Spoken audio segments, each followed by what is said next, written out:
Mahal, itong ano na to, video na to para sa'yo. Hindi ko sana ito gagawin, pero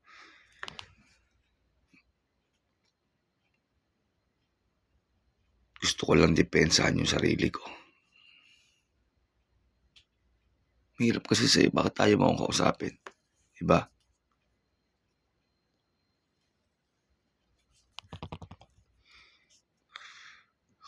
Mahal naman kita.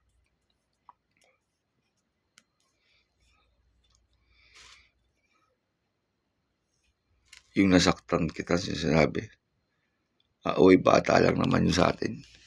Natural na nga dapat yun. Natural na sa atin yun, di ba? Hindi kita binubuhatan ng kamay.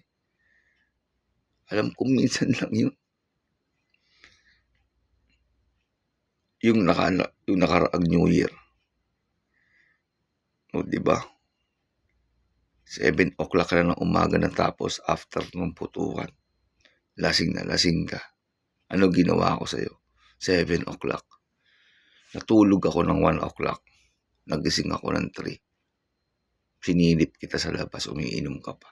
May kainuman ka pa. Nagising ako ng 5. May kainuman ka pa. Pagdating ng 7 o'clock, sumubsub ka pa nga sa lupa eh. Sabi nila eh. Ako natutulog. Natutulog na ako nung time na yun. Nagising na nga, siyempre umaga na. Binuhat kita. Dinala kita sa kama.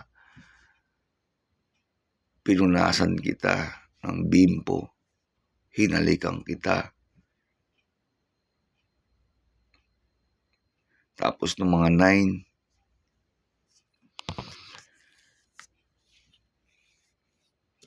yung pitaka mo, nakita ko, basang-basa. Tapos sabi nila na subsub ka pa raw.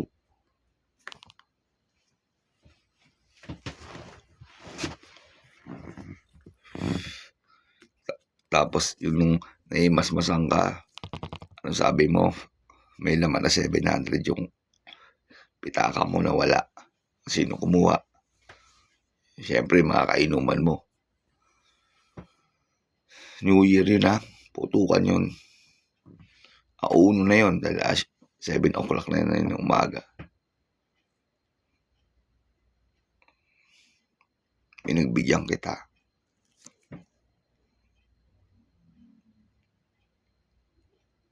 Yung bahay, yung actually nag-inom tayong dalawa. Kasama si yung kapatid ko pero nabuang ka na naman. Dahil hindi yata kita napagbigyan sa konting bagay na hindi naman dapat kung ibigay sa'yo. O anong ginawa mo?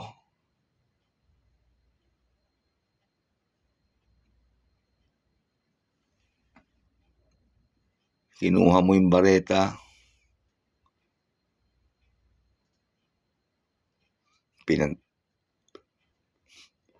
Pinag-aano mo yung gate. Yung bareta di cabra, yung mahaba. Bareta lang pala yung mahaba. Anong ginawa mo? Diba? Pinag-aano mo yung gate. Binasag mo yung salamin ng bahay. Yung bintana.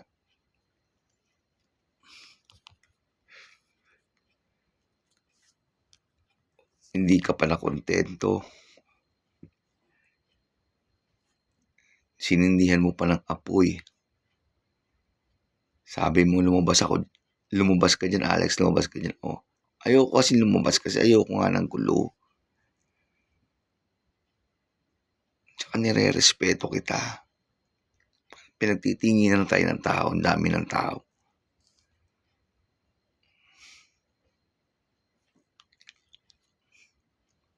Tapos ganun lang.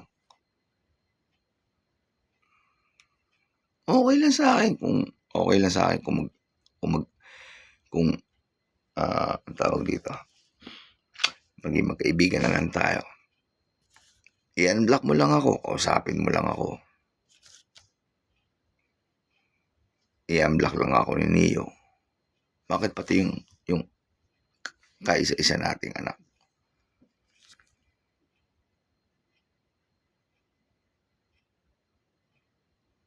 Huwag mo naman ipagkait sa akin yung konti kong karapatan sa kanya. Yung konting-konting karapatan ko lang naman. Kung sabihin mo, Alex, magkaibigan na lang tayo. Tanggap ko naman kung yun talaga yung decision mo, wala akong magagawa doon. Pero mahal na mahal kita. Yung lasing ka na naman, humiga ka pa sa buhangin.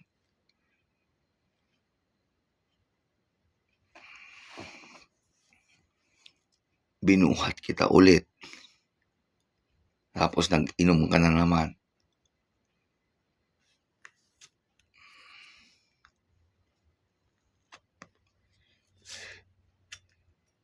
Pinagpasensya pa, hindi naman kita sinaktan. Wala naman akong...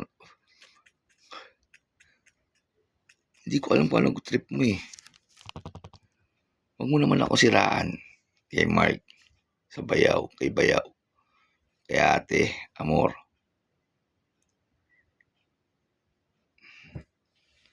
Hindi kita sinaktan. Kung nasaktan man kita, yung nabato ko lang yun. Away bata nga lang yun eh. Alam mo yun, ikaw yung alam mo yun. Pero ang akin lang, mula ako siraan pa sa kaibigan mo, pamilya mo. Sa pamilya ko, saka sa kaibigan ko, wala ka narinig. Wala ka narinig. Dahil wala naman ako sinabi.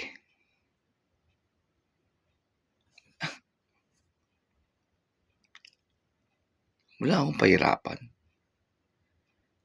Hirap na ako eh. Para makapag-move naman ako. I-unblock mo ako, Alex. Baka pwede mong tawagin akong ulit, mahal. Diba? Kumusta ka na? Ano na nangyari sa'yo mula nung iniwan kita? Ngayon lang. Siyempre, sasagutin ko to, mahirap. Diba? Akin lang gusto ko makita si Neo. Makausap. Mayakap. Hindi ako masamang tao. Hindi ako naging babaero. Hindi ako naging sugarol. Hindi ako naging addict, lalo na. Oo.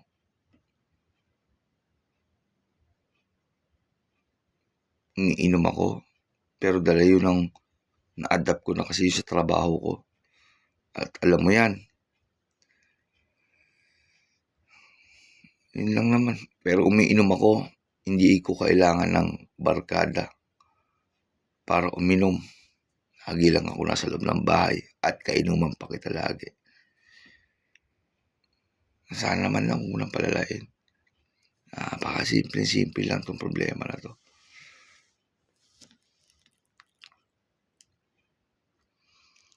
Yung akin lang, napakasimple. Kausapin mo ako. Yun lang.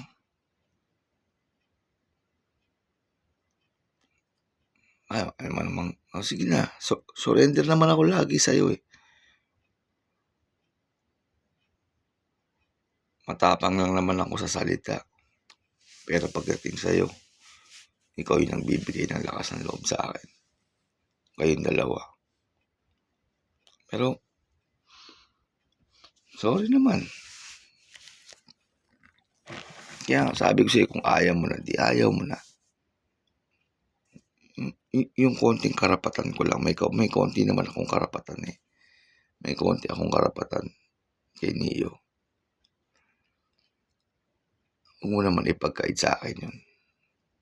Hindi ko alam yung plano mo mula December 11 hanggang ngayon di tayo nag-uusap. Minsan ka nag-unblock ng kamag-anak ko. Pinarating mo pa. Yun pa yung kinausap mo. Sana man lang ako.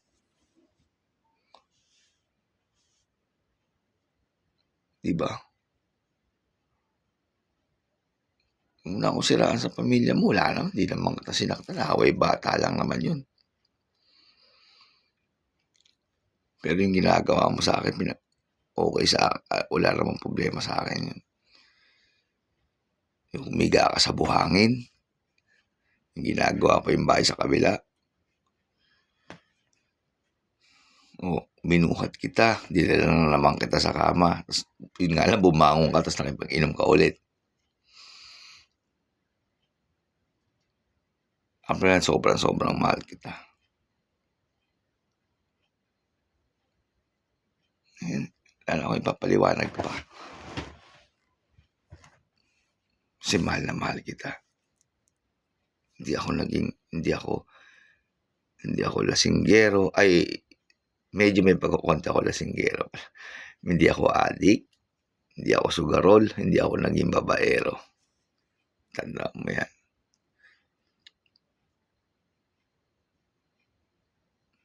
Oh, nawalan lang siguro ako ng trabaho.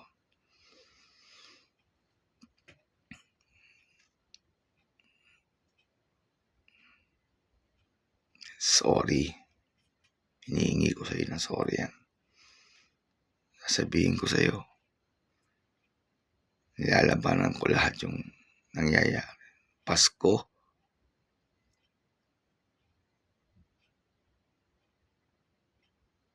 hinihintay kita.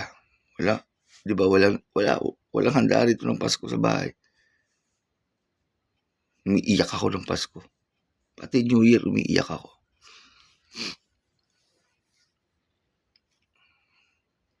Sabi ko siya, kausapin mo lang naman ako, wala nang problema sa akin yun eh.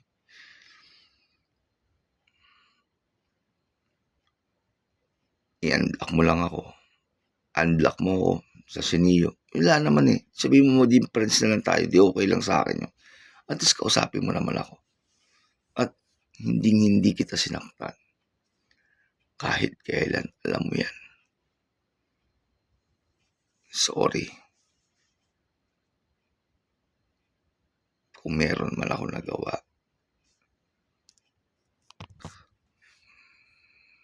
Sorry kung meron man ako nagawa sa'yo.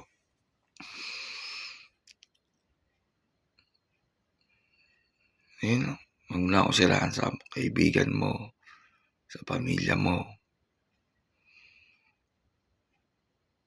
Mahal na mahal kita. Tsaka alam naman dito, lahat sila nagulat. Pero wala akong sinabi sa kanila. Wala akong sinabi sa kanila. Maligayang Pasko na lang sa'yo. Tsaka, Happy New Year. Hindi man lang kita nakita. Hindi ko nakita yung anak ko. Sobrang sakit.